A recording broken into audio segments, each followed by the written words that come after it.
अगर tally prime में आप अकाउंटेंट बनना चाहते हैं तो ये 3 बातों की जानकारी होनी चाहिए। नंबर 1, ट्रेडिंग अकाउंट्स किसे कहते हैं। नंबर 2, ट्रेडिंग अकाउंट्स में क्या क्या चीजें शो करते हैं। नंबर 3, ट्रेडिंग अकाउंट्स कैसे तैयार करते हैं। वीडियो में आगे बढ़ने से पहले अगर आप हमारे चैनल पर नए हैं तो वीडियो को लाइक और चैनल को सब्सक्राइब करना ना भूलें। चलिए हम स्टार्ट करते हैं कि ट्रेडिंग में क्या क्या चीजें शो किया जाता है उसके बारे में। ट्रेडिंग अकाउंट केवल यह इंडिकेट करता है या वह रिजल्ट शो करता है जो आपने गुड खरीदा या बेचा तो खरीदने और बेचने के अंतराल में जो आपको ग्रॉस प्रॉफिट हुआ और उस प्रॉफिट में इसने क्या क्या इंक्लूड नहीं किया जाता है, जैसे कि administration, selling expenses, financial expenses, इन चीजों को इसमें इंक्लूड नहीं किया जाता। सिर्फ जो आपके परचेजिंग से संबंधित खर्चे होते हैं और जो आपके गुड्स बेचने के बीच का जो अंतराल होता है, इसको या तो ग्रॉस प्रॉफिट कहते हैं या ग्रॉस लॉस कहते हैं। चलिए आगे बढ़ते हैं। आगे हमारा आता है ओपनिंग स्टॉक। ओपनिंग स्टॉक से पहले आपको एक चीज समझना होगा कि जब भी हम ट्रेडिंग अकाउंट्स बनाते हैं तो इनके 2 साइड होते हैं। एक तो बोला जाता है डेबिट साइड और एक बोला जाता है क्रेडिट साइड। और एक चीज और है कि टैली के नजरिए में जो भी हमारे परचेजिंग से संबंधित खर्चे होते हैं उसको हम डायरेक्ट एक्सपेंसेस के अंदर शो करते हैं। जो भी हमारे सेल से संबंधित खर्चे होते हैं उनको हम इनडायरेक्ट एक्सपेंसेस के अंदर शो करते हैं। चलिए स्टार्ट करते हैं हमारा topic opening stock. Trading account जब लिखा जाता है तो सबसे पहले डेबिट साइड में ओपनिंग स्टॉक लिखा जाता है। मान लीजिए अगर मैं मैन्युफैक्चरिंग बिजनेस की बात करूं तो ओपनिंग स्टॉक में क्या क्या चीजें इंक्लूड की जाती हैं, तो सबसे पहले stock of raw material include किया जाता है। और मान लीजिए ऐसा कोई फिनिश गुड्स जो आधा अधूरा हो वो भी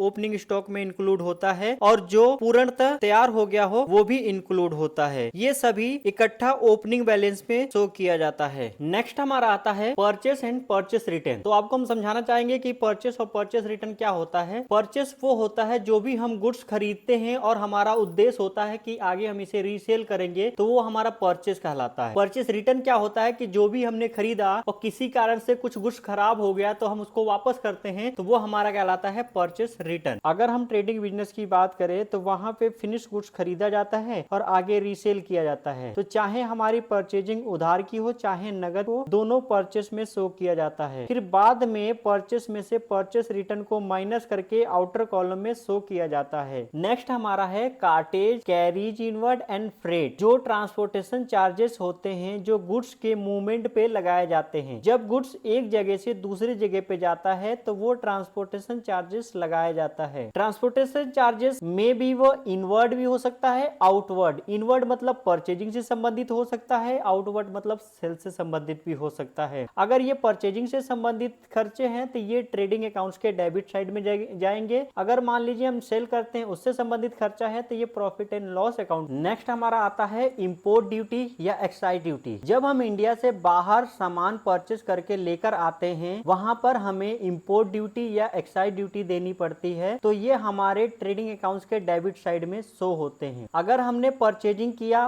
और उस पे इंपोर्ट ड्यूटी एक्साइज ड्यूटी दिया तो ये हमारे ट्रेडिंग अकाउंट्स के डेबिट साइड में शो किया जाता है। और ऐसा मान लेते हैं कि हम इंडिया से बाहर सेल करते हैं फिर हम इंपोर्ट ड्यूटी और एक्साइज ड्यूटी देते हैं तो ये हमारा प्रॉफिट एंड लॉस अकाउंट में चला जाएगा। नेक्स्ट आता है हमारा वेजेस। अब वेजेस वो होता है जो मैन्युफैक्चरिंग के दौरान जो प्रोडक्शन तैयार किया जाता है उसमें जो मजदूर लगे होते हैं उनको जो हम पैसा देते हैं या तनख्वाह देते हैं वो वेजेस कहलाता है। और ये हमारे ट्रेडिंग अकाउंट्स के डेबिट साइड में शो किया जाता है। और ऐसा मान लीजिए जो ऑफिस में वर्कर हैं उनको जो हम पैसा देते हैं यानी सैलरी देते हैं तो ये प्रॉफिट एंड लॉस अकाउंट में जाता है। नेक्स्ट हमारा आता है power, fuel, gas, water, heating, lighting, so on. इसके अलावा ये सारे खर्चे और भी हो सकते हैं। अगर ये फैक्ट्री में हो रहा है तो ये ट्रेडिंग अकाउंट्स के डेबिट साइड में जाएगा। अगर यही चीजें ऑफिस में हो रही हैं तो ये प्रॉफिट एंड लॉस अकाउंट में जाएंगी। नेक्स्ट आता है पैकिंग मटेरियल। अगर हमने कोई प्रोडक्शन तैयार किया और उसको पैक करने के लिए हमें कोई पैकिंग मटेरियल खरीदा तो वो हमारा ट्रेडिंग अकाउंट्स के डेबिट साइड में जाएगा। और मान लीजिए हमने अपना प्रोडक्ट तैयार कर दिया है और आगे हम सेल करने के लिए रखे हुए हैं और कस्टमर कहता है कि नहीं इसको स्पेशल पैकिंग में करके दो तो वो हमारा पैकिंग जो है प्रॉफिट एंड लॉस अकाउंट में जाएगा। लेकिन जो हम सामान को प्रोडक्ट को पैक करके बेचते हैं वो हमारा ट्रेडिंग अकाउंट्स में जाएगा। फैक्ट्री में बहुत सारे खर्चे होते हैं जैसे हमने यहाँ पे लिया है फैक्ट्री का रेंट,